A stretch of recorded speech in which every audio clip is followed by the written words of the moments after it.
Hi everyone, welcome back. In this video, we're going to be looking at some of the details about how Locke thinks about the relationship between our ideas or sensations and perceptions and the qualities of the objects themselves.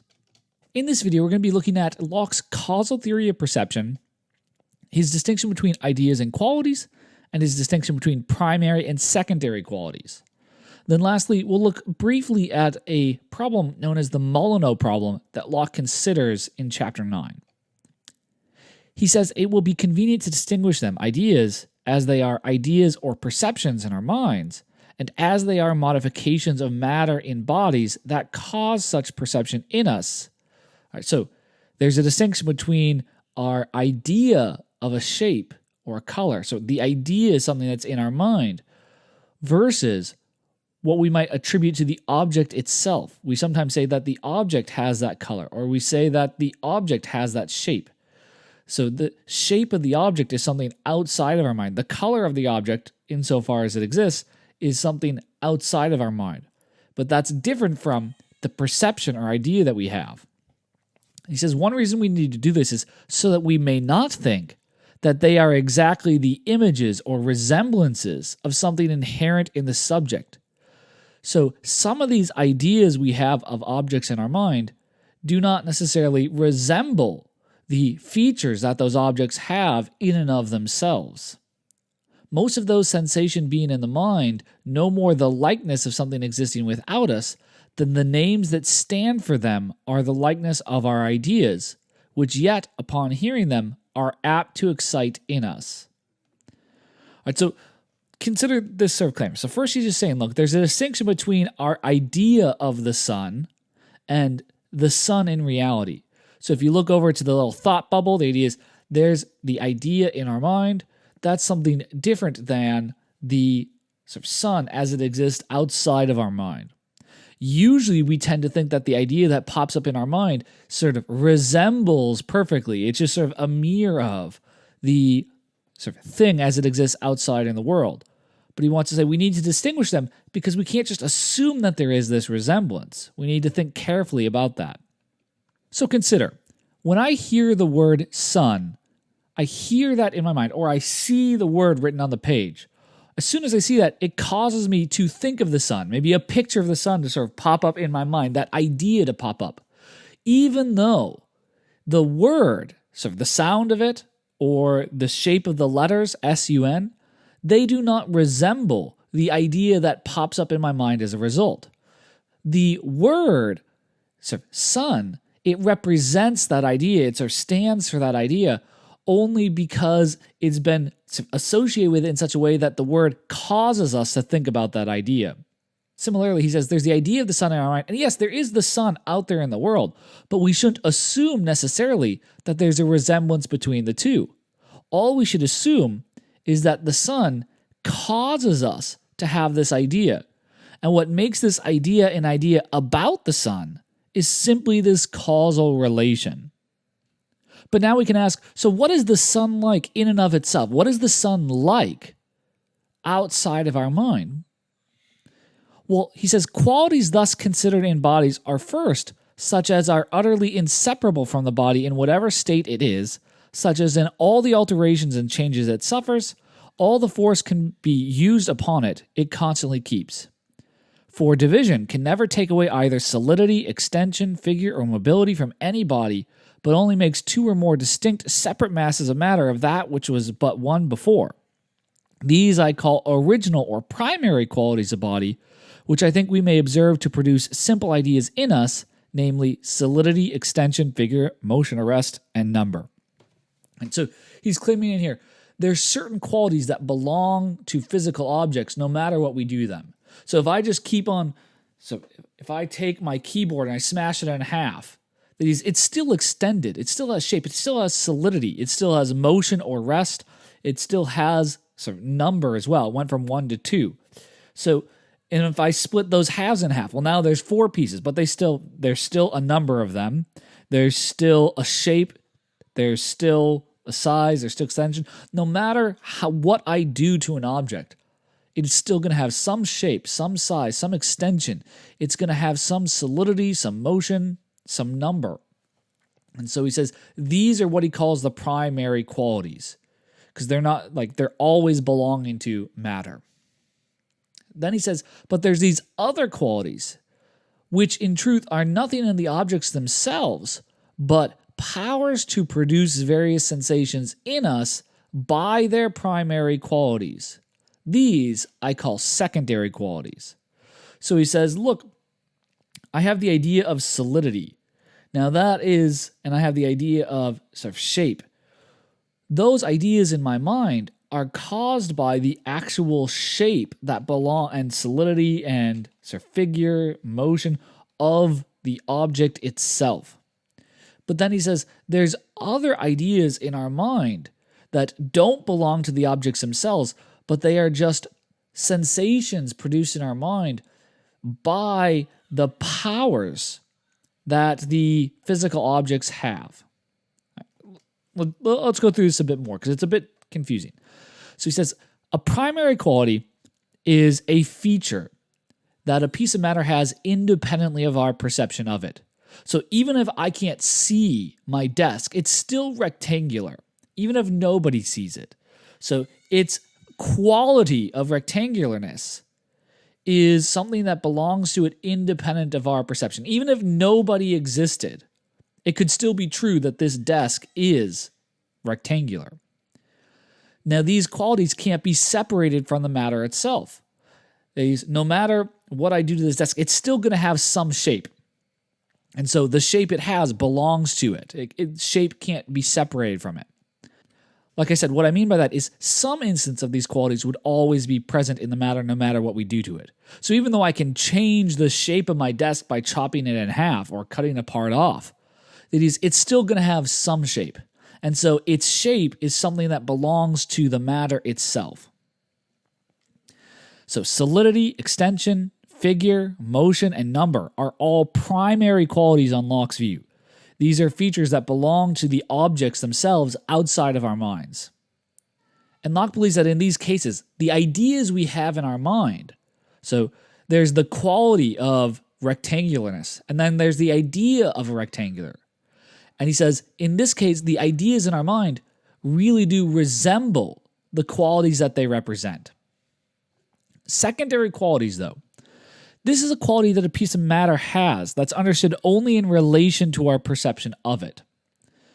So these are not qualities that the objects have in and of themselves. These are just the object has this power to produce this kind of perception in us. Now, if you take us away, it's obviously not going to produce that perception. So it relies on our perception in order to say that it has this power. These are cases where the features of solidity, extension, shape, motion, all those primary qualities give it the power to cause a particular sensation or idea in our mind. So color, taste, smell, heat, these are all secondary qualities on Locke's view. So he says, look, the redness, my desk is red in a sense, but that quality of that desk is a secondary quality. The redness I experience doesn't belong to the object itself. Rather, the object has a certain shape, certain size, that gives it a power to produce a red sensation in my mind. So our ideas of secondary qualities, this idea of redness that I have, according to Locke, doesn't resemble the qualities that they represent, since this just represents sort of the surface features of the shape of the particles that allow it to reflect certain kinds of light. But the experience of redness doesn't resemble these sort of shape properties, these motion properties that give it the power to produce this red sensation in my mind. So Locke says people commonly assume that many secondary qualities are in the objects we perceive. They're not just features in our mind. We imagine that the quality of the object not only has the power to produce these ideas, but we assume that the qualities that have that power sort of resemble the ideas that they produce. So let me give you an example. When we experience color, we tend to attribute the redness that we experience, we sort of spread the redness over the table itself. Similarly, when we experience heat and we see light, we tend to think that the heat and the light are features that belong not just in our mind, but are sort of in the fire itself. But Locke doesn't think that this is right. He thinks that in reality, the redness we experience is just in our mind. The only sense in which my desk is red is that it has certain shape features and motion features at its surface that allow it to reflect light, which give it the power to cause me to experience redness. Similarly, he says, look, the heat and light, that's not really in the fire. Rather, the fire, it has particles that produce certain kinds of motion and then can affect us so that we feel heat. All right, so the qualities it really has are those primary qualities of motion and shape, etc. And it only has the secondary quality of heat in the sense that those primary features cause us to feel heat. But why should we think that these things are not really in the physical objects themselves? Why should we think that the things we experience are just sort of in our mind and other things only have those features insofar as they have the power to cause those sensations? Well, Locke turns this question around by considering other kinds of qualities that we don't attribute to physical objects that sort of cause those sensations. So look, we stand by a fire and it causes us to feel heat. And we tend to imagine that the heat we experience and that we have an idea of is sort of really in the fire itself. It's sort of outside of our mind too. But as we move closer to the fire, it then starts to cause us to feel pain, to experience pain, to have an idea of pain. But notice here we don't believe that the pain that's caused by this fire is actually in the fire itself. So what reason do we have for believing that the heat caused by the fire is in the fire itself, and not for believing that the pain caused by the fire is in the fire itself? It seems we're treating these differently. We need some explanation. And Locke thinks that we cannot give any explanation for treating these differently. And so the idea is, if we don't think that the pain we experience is in the fire, even though it's caused by the fire, we shouldn't think that the heat we experience is in the fire, just because that's caused by the fire either. Now, Locke also points out that as I change the lighting in the room, the color of the object I'm looking at will seem to change. So a white table under white lights looks white, but if I put it under red lights, it'll look red. In fact, if I turn out the lights, the object will no longer look to be any color. It'll lose its color. And so Locke says, look, these changes all occur simply by changing the lighting of the room. But Locke thinks it's absurd to think that anything about the object itself changes as we change the lighting. So we've changed the environmental conditions around the object, but we haven't done anything to the object itself. And so if the color changes without us changing anything about the object itself, the idea is then the color we experienced was never a feature of the object itself. All right. It was a feature of how we perceived that object.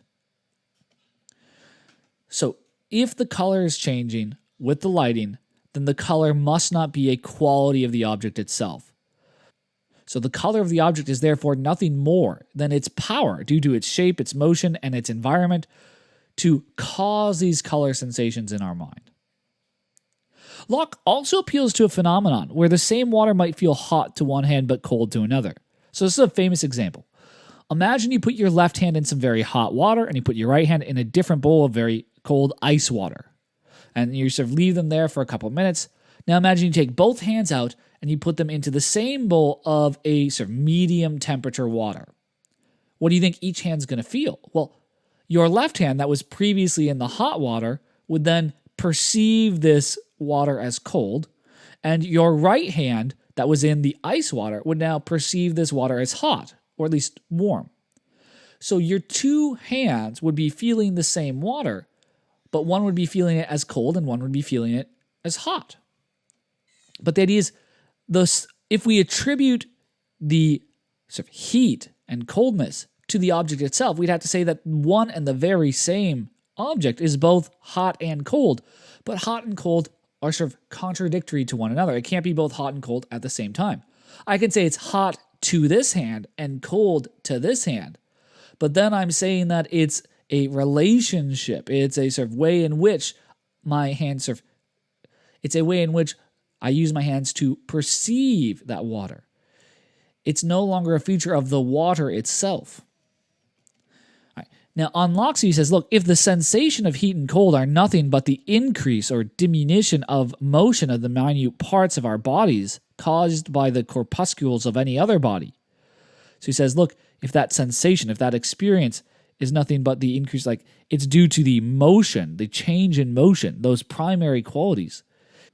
It's easy to be understood that if that motion is greater in one hand than in the other, if a body is applied to the two hands, which has in its minute particles a greater motion than in those of one of the hands and a less than in those of the other, it will increase the motion of the one hand and lessen it in the other, and so cause the different sensations of heat and cold that depend on it.